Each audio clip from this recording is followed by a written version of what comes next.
ત્રણ પ્રકારની સેવા આ દુનિયામાં સૌથી મોટી સેવા છે. એક રોગીની સેવા, કોઈ બીમાર હોય એને દવા માટે લઈ જવા, એના જેવી મોટી સેવા નથી. બીજી સેવા ભોજનની સેવા. કોઈને જમવાનું જોતું હોય, ક્યાંય જમણવાર થતો હોય, ક્યાંય ભંડારો થતો હોય, આપણી પાસે ભગવાને આપણને આપ્યું હોય તો મુઠ્ઠી દાણા જરૂર આપવા. અન્ન આપવાથી આપણું અન્ન શુદ્ધ થાય છે, આપણું મન પણ શુદ્ધ થાય છે અન્ન ખાવાથી. એટલા માટે આપણી પાસે જે હોય, આપણું આ જે શરીર છે, એ શરીર પરોપકાર માટે વાપરવું એ ધનની સેવા કહેવાય. અને ત્રીજી સેવા છે એ ધનની સેવા. આપણે જે કમાયા હોય એમાંથી એક ભાગ જરૂર ભગવાન માટે કાઢો. આવી કથાઓ થતી હોય, આવા યજ્ઞ થતા હોય, આવા સત્સંગ થતા હોય ત્યારે જરૂર સેવા કરવી ભાઈ. આપણે કદાચ $2 $10 આપી દઈએ કથામાં કોઈ ફરક ન પડે. આમ તો મારે એવું ન બોલાય, પણ આપણે આ 3 દી વચ્ચે ખાધું, હવે તમને તો ખબર જ છે એ ડીશ કેટલાની થાય વિચાર કરો છો. બોલો જય શ્રી કૃષ્ણ. આપણે ખાઈએ છીએ એ, જોકે આપણા ડોનર ઘણા છે જેણે આપ્યું છે, પણ આપણે જો ખાધું તો એ આપણું કર્તવ્ય છે કે આપણે જ્યાં ખાધું ત્યાં કંઈક અર્પણ કરવું. મફતમાં લીધેલો એક દાણો પણ આપણને પચે નહીં. એ હું નથી કહેતો, એ મારા મહાદેવ કહે છે. સતી માતા અને ભગવાન શિવ અને શિવા એ બંને વિચરણ કરવા જતા હતા. એ ખેતરમાં તાજા બાજરીનો દાંડો જોઈ ગયા દેવી, એટલે એમણે દાંડો તોડી અને બાજરીના દાણા કાઢી સાફ કરી અને એક મુઠ્ઠી ભરીને બાજરી દેવીજી ખાઈ ગયા. શિવા માં ભગવતી સતી માતા. એટલે પૂછ્યું કે તમે કેમ ખાધું? કે બહુ ભૂખ લાગી હતી ને આ બાજરી બહુ સરસ હતી. મહાદેવે કીધું, દેવી તમે બહુ મોટી ભૂલ કરી છે. તમે જેટલા દાણા ખાધા એટલા વર્ષ સુધી તમારે એ ખેડૂતના ઘરે જન્મ લેવો પડશે, તમારે તમારા દાણાનું ઋણ ચૂકવવું પડશે. એટલે જો આ કર્મનો સિદ્ધાંત છે. મર્યા પછી આપણું શરીર ક્યાં જાય? બોલો જય શ્રી કૃષ્ણ.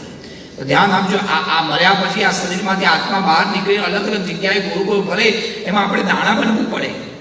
બહુ ફટાફટ કહી દઉં, મર્યા પછી આપણી આત્મા હોય ને એ 5 જગ્યામાંથી કોઈ એક જગ્યામાં જાય. ક્યાં તો પૃથ્વીમાં, ક્યાં જલમાં, ક્યાં તેજમાં, ક્યાં વાયુમાં, ક્યાં આકાશમાં. આ પંચમાં ક્યાં તો આપણી આત્મા પાણી બની જાય, પાણીમાં વહી જાય, ક્યાં માટી બની જાય, ક્યાં વાયુ બની જાય. સમજો કે કોઈ એક વ્યક્તિના શરીરમાંથી આત્મા બહાર ગઈ, એ પાણી બની. પાણી ગરમ થાય એટલે હવે એ આત્મા વરાળ બની ગઈ, વાયુ બની ગઈ. વાયુ બની આકાશમાં જાય, એ જ આત્મા એ વાદળ બની ગઈ.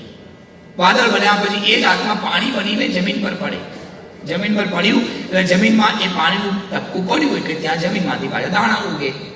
એટલે હવે એ જ જીવ જમીનમાં થઈ અને દાણો ઉગીને બહાર આવ્યા. દાણ ઉગ્યા પછી એ પીસાય, કૂટાય, લોટ બને, તાવડી પર શેકાય અથવા તેલમાં તળાય, પૂરી અથવા રોટલી બને. એ જીવ હતો એ આ બધા ફરતા ફરતા રોટલી બની ગયો. એ જીવ, રોટલી રૂપી જીવ આપણે ખાધો, આપણા પેટમાં રોટલી જાય, એ રોટલી પેટમાં પચી જાય, પછી લોહીની નાડીઓમાં ફર્યા કરે. કેટલાય સમય સુધી એ જીવ લોહી બનીને ફરે. સમય આવે ત્યારે લોહીમાંથી વીર્યમાં જાય. જો પુરુષના શરીરમાં હોય, સ્ત્રીના શરીરમાં હોય તો એ રજ બને. રજ અને વીર્ય બે ભેગા થઈ પાછું એ મનુષ્ય બની એ જીવ પાછો આવે. આપણા ગરુડ પુરાણમાં આવું લખ્યું છે કે તમે જો આવું પાપ કરો, આટલું પાપ કરો તો તમને ભગવાન લોહીની નદીમાં નાખે. તમે લોકોનું બહુ લોહી પીધું હોય તો ભગવાન આપણને લોહીની નદીમાં નાખે. એટલે લોહીની નદી કોઈ ઉપર ના હોય, એ આ શરીરમાં જ છે. એ લોહીની નદીમાં એ જીવ ફર્યા કરે. તમે લોકોને બહુ હેરાન કર્યા હોય, બહુ ઓલા કર્યા હોય, ગરમ કર્યા હોય, જાણી જોઈને ભગવાન તમને ગરમ તાવડી ઉપર શેકે.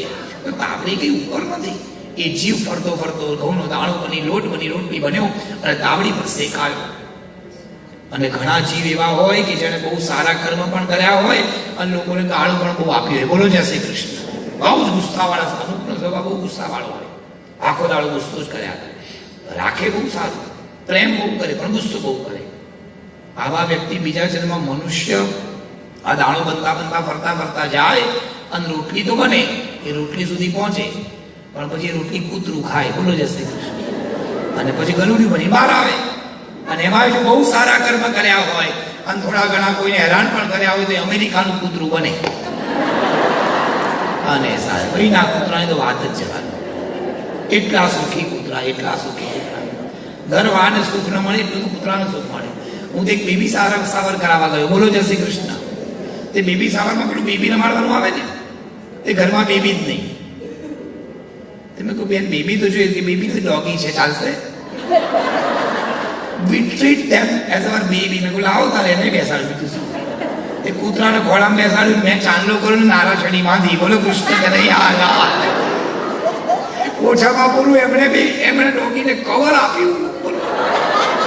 મન કે મારા તમે લઈ જાવ, ભગવાન ભલું કરે, એનું નથી લઈ જવું. તમે કોકરે આપી દેજો, એનું બિસ્કીટ લઈ આવો છો. પણ એને બહુ સાચવે, સાજેવા જેવા કર્મ કર્યા હોય વ્યક્તિને એવું આ ચક્રમાં ફરવું પડે. ક્યારેક સારું આ બધામાંથી નીકળવા માટે એક ઉપાય બતાવ્યો, એ અન્નની શક્તિ. આપણે જ્યાં ખાધું ત્યાં યથાશક્તિ ભેટ લખાવી દો, યથાશક્તિ આરતીની થાળીમાં ધન પધરાવી દો. એનાથી આપણા ધન અને અન્ન બંનેની શુદ્ધિ થાય. અથવા તો ફરી જ્યારે આ કથાઓ થાય ત્યારે જરૂર આપણે આપણા તરફથી એક દિવસનું ભોજન લખાવવાનું. એનાથી મોટું કોઈ જ સેવા નથી. એટલા માટે જ્યારે પણ આવી કથાઓ આવી સેવા થાય ત્યારે જરૂર કંઈક યથાશક્તિ આપણે ધનની શુદ્ધિ કરવી. કથા સાંભળી યથાશક્તિ ધન આપણે જરૂર એમાં અર્પણ કરવું.